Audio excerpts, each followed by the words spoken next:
ஒரு சாக்லேட் காரணமா ஒரு குட்டி டெடி ஆல்மோஸ்ட் காணாம போயிருச்சு. அந்த நாள் என்ன நடந்துச்சுன்னு கேட்கணுமா?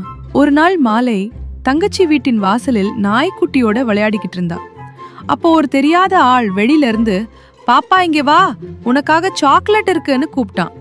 அவ கொஞ்சம் தயக்கத்தோட போனாலும் அவன் கையில இருந்த சாக்லேட் பார்த்ததும் வாங்கிட்டா. இத நீயே வச்சுக்கோன்னு சொல்லி அவன் கொடுத்த சாக்லேட்டை அவ சாப்பிட்ட உடனே அவன் மயங்கி கீழே விழுந்துட்டா. அந்த ஆள் உடனே அவளை தூக்கிக்கிட்டு ஓடிட்டான். சிறிது நேரம் கழித்து அம்மா வெளியே வந்தப்போ தங்கச்சி காணாம போயிருந்தா.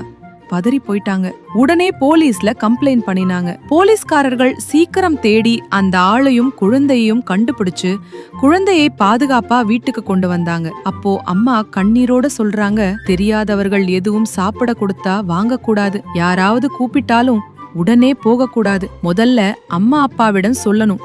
பாதுகாப்பு முதல்ல, நம்பிக்கை பின்னாடி.